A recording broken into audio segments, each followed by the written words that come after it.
करूया चमच्यांपासून. बऱ्याचदा घरात आपल्याला टेबलस्पून, टीस्पून हे कसे ओळखायचे ते कळत नाही.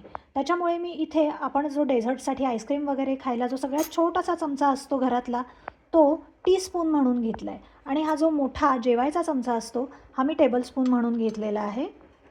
2 अंडी, एक्स्ट्रॅक्टमध्ये हा व्हॅनिला एक्स्ट्रॅक्ट आणि कॉफी एक्स्ट्रॅक्ट मी घेतलेले आहेत. कॉफी एक्स्ट्रॅक्ट जर नसेल तर काय करायचं हे मी तुम्हाला पुढे दाखवेन. इथे 1/4 वाटी मैदा घेतलेला आहे. आता 1/4 वाटी कसा मोजायचा, तर 1 वाटी मी पूर्ण कापून घेतला आणि त्याच्यावरती हा छोटासा डोंगर तयार केला. सो 1/4 वाटी. अर्धा वाटी साखर, अर्धा वाटी दूध, अर्धा वाटी मी इकडे अक्रोड तोडून घेतलेले आहेत. अक्रोड हातानेच तोडले आणि नंतर चाळून घेतले. त्याच्यामुळे त्याच्यातली जी छोटी छोटी सालं असतात जी कडवट लागतात ती निघून जातील. इथे मी ॲप्रिकॉट घेतलेला आहे, म्हणजे जर्दाळू. तर ते जर मिळत नसेल तर आपली साधी टुटी फ्रुटीसुद्धा खूप छान लागते केकमध्ये. पण हे दोन्हीही ऑप्शनल आहे. ह्याच्या जागी तुम्हाला काहीही घालायचं नसेल तरीसुद्धा चालेल, किंवा जर तुम्हाला बदाम घालायचे आहेत, काजू घालायचे आहेत तर ते सुद्धा तुम्ही घालू शकता. इथे बेकिंग पावडर घेतलेली आहे जी आपल्याला 1 टेबलस्पून लागणार आहे. बरीच जणं अर्ध बेकिंग पावडर अर्धी आणि बेकिंग सोडा अर्धा असं सुद्धा वापरतात. पण ते अगदी ऑप्शनल आहे, त्याने फार काही फरक पडतो असं नाही. त्याच्यामुळे मी तरी फक्त बेकिंग पावडरच वापरते. सगळं बराच वेळ झाला काढून ठेवलेलं आहे आणि आता हे रूम टेम्परेचरला आलेलं आहे. आता आपण सुरुवात करूया. केकला सुरुवात करायच्या आधी आपल्याला एक गोष्ट तयार ठेवायची आहे, ती म्हणजे आपला केकचा जो डबा आहे, पॅन आहे, तो आपल्याला रेडी करून ठेवायचा आहे. सो त्याची तयारी करूया. इथे मी हा कुकरचा डबा घेतलेला आहे, आपला नॉर्मल जो कुकरचा डबा असतो तो मोठ्या साईजचा. आणि ह्याला आपण असं तेल लावून घेऊया. ह्याला ग्रीसिंग म्हणतात. तर आपण हे ग्रीसिंग करून घेऊया आणि ह्याच्यावर आता थोडासा मैदा टाकूया.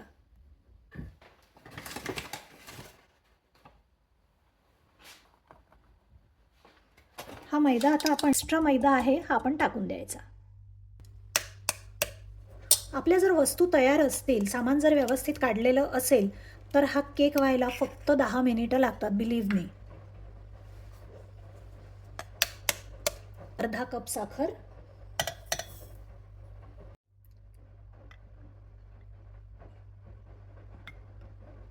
1 टीस्पून व्हॅनिला.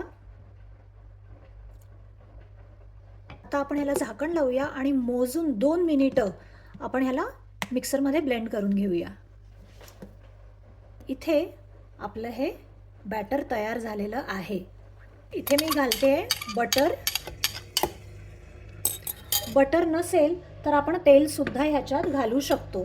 तेल जर घालायचं असेल तर ते पाव वाटीच्या थोडं वर आणि अर्धा वाटीच्या थोडं खाली एवढं घ्यायचं आहे.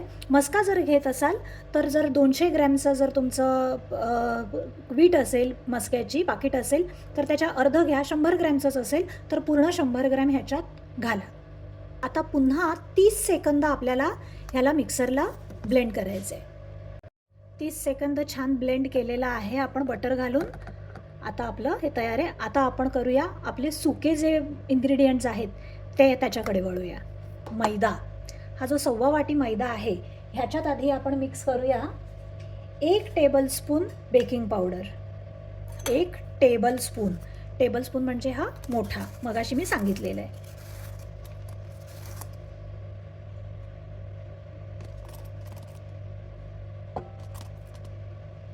हे एवढं. आणि याच्यात नावापुरतं घालूया 1 चिमूटभर मीठ. आता काय करायचं, हे सगळं ह्याच्यात घ्यायचं आणि चाळायचं छान, म्हणजे ही बेकिंग पावडर आणि मीठ हे सगळं छान एकत्र मिक्स होईल.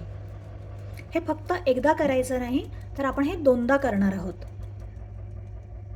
कारण जर बेकिंग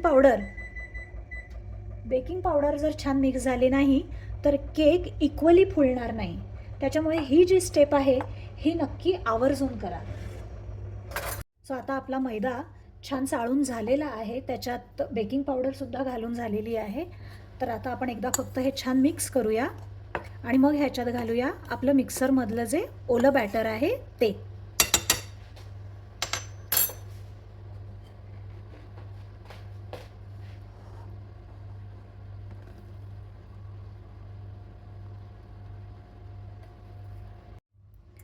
अजून आपला एक फार महत्त्वाचा जो आयटम आहे तो राहिलेला आहे, तो म्हणजे कॉफी एक्स्ट्रॅक्ट, जो मी आत्ता घालणार आहे. कॉफी जर आधीपासून घातली तर त्याचा जो सुगंध आहे तो उडून जायची शक्यता असते, असं मी कुठेतरी वाचलं. त्याच्यामुळे मी तो सगळ्यात शेवटी घालायचा असं ठरवलेलं आहे. आता जर तुमच्याकडे कॉफी एक्स्ट्रॅक्ट नसेल तर काय करायचं, तर 1 टीस्पून कॉफी पावडर घ्यायची, आपली घरातली जी कॉफी असते ती घ्यायची आणि ती थोड्याशा पाण्यात मिक्स करून विरघळवून घ्यायची आणि ते एक्स्ट्रॅक्ट म्हणून वापरायचं. ते सुद्धा अगदी वापरता येतं. तुमच्याकडे एक्स्ट्रॅक्ट असलाच पाहिजे असं काहीही नाही. हे आपण छान मिक्स करून घेऊया.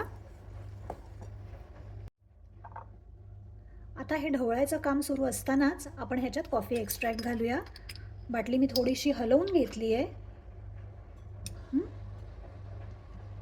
हे बघा, एक छोटासा चमचा मी घातलेला आहे. आता कसं आहे माहिती आहे का, हे करून करून आपल्याला येणार आहे. त्याच्यामुळे काय करायचं, हे बॅटर संपूर्ण तयार झालं ना की एकदा त्याची चव घेऊन बघायची. केकमध्ये एक लक्षात ठेवा, एखादी स्पेशली जेव्हा तुम्ही फ्लेवर वगैरे वापरताय ना, थोडंसं कमी झालं तर चालेल, पण जास्त झालं तर ते काढता येत नाही. कमी झालं तर वाढवता येतं. आणि साखर उगाचच जास्त घालायची नाही. आपल्याला असं बऱ्याचदा वाटतं की अरे केक आहे म्हणजे थोडीशी साखर आपण जास्त घालूया. साखर जास्त झाली तर त्याने टेक्स्चर खराब होतं केकचं. हा केक मी स्वतः 2 वेळा बनवून झालेला आहे. आज पहिल्यांदा मी कॉफी बनवते, म्हणजे कॉफी एक्स्ट्रॅक्ट घालून करते. व्हॅनिला मी ह्याच्या आधी 2-3दा बनवून झालेलं आहे. हे भरपूर घट्ट आहे, हो की नाही. आता आपण ह्याच्यात घालूया दूध. दूध थोडंसं कोमट करून घ्यायचं आणि ते ह्याच्यात घालायचं. इथे हे अर्धा वाटी दूध आहे जे मी ह्याच्यात घालते.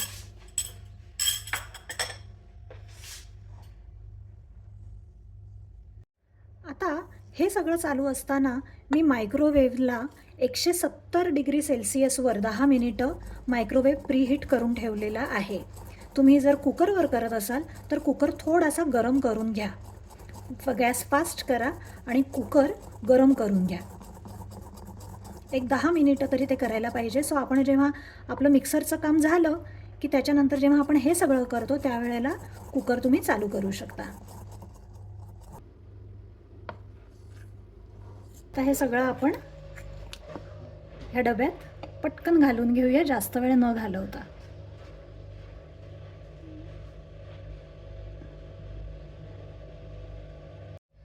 छान हात घालून भांडं साफ केलेलं आहे, काहीही वाया जायला द्यायचं नाही.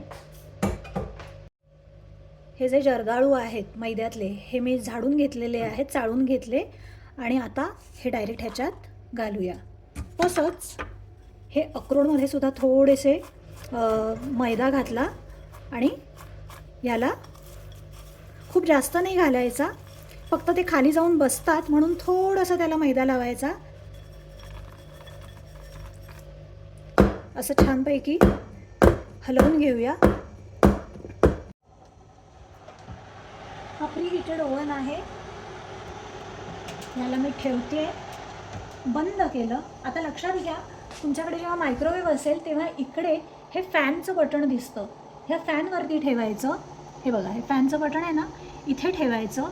त्याच्यानंतर 150 आणि 200च्या मध्ये म्हणजे 175 आहे, त्या 175पेक्षा थोडंसं अलीकडे म्हणजे 170 वगैरे होतं.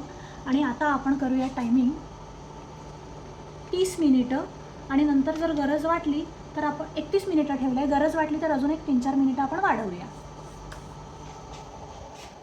इथे मी 41 मिनिटं ठेवला होता, आधी 31 मिनिटं आपण ठेवला होता. त्याच्यानंतर मी चेक केलं, सुरी घालून चेक केलं, सुरीला बॅटर लागलं, सो अजून 10 मिनिटं ठेवला. सो बरोबर 41 मिनिटांनंतर मी पुन्हा एकदा सुरी टाकली, चेक केलं, तेव्हा पूर्ण केक तयार झाला होता. ठीक आहे. सो बघताय तुम्ही किती छान फुलला आहे ते आणि ह्याला किती छान शाईन आली आहे ते. आता हा 41 मिनिटं झाल्यानंतर 10 ते 15 मिनिटं मी हा तसाच मायक्रोवेव्हमध्ये ठेवून दिला होता, लगेचच काढला नाही. आत्तासुद्धा तो थोडा गरम आहे पण ठीक आहे. आणि केक बाहेर काढल्यानंतर 30 ते 40 मिनिटं तसाच बाहेर ठेवायचा असतो. मग त्याच्यानंतर त्याला कापायचं आणि मग तुम्ही स्टोअर करू शकता. पूर्ण थंड झाल्याशिवाय त्याला स्टोअर करू नका, नाहीतर अंड्याचा उग्र वास त्याला येऊ शकतो. आधी ह्याला आपण असा सुरी ह्याच्यातनं हे करून चारी बाजूने काढून घेऊया.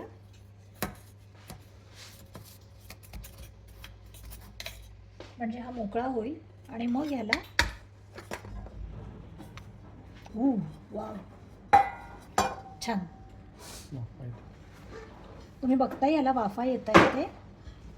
आता ह्याला असंच आपण थोडा वेळ म्हणजे 30 ते 40 मिनिटं पूर्ण गार होईपर्यंत ठेवून देऊया आणि मग कापूया आणि मग बघूया ह्याची चव कशी झाली आहे ते. ही केकची रेसिपी तुम्हाला कशी वाटली हे मला नक्की कमेंट बॉक्समध्ये कळवा. केक चवीला अत्यंत छान झालेला आहे, गोड झाला आहे, सॉफ्ट झालेला आहे, फ्लेवरही अगदी छान आलेला आहे. ह्या रेसिपीज तुम्हाला जर आवडत असतील तर चॅनलला नक्की लाईक आणि सबस्क्राईब करा आणि इतरांबरोबरही शेअर करा. पुन्हा भेटू. बाय.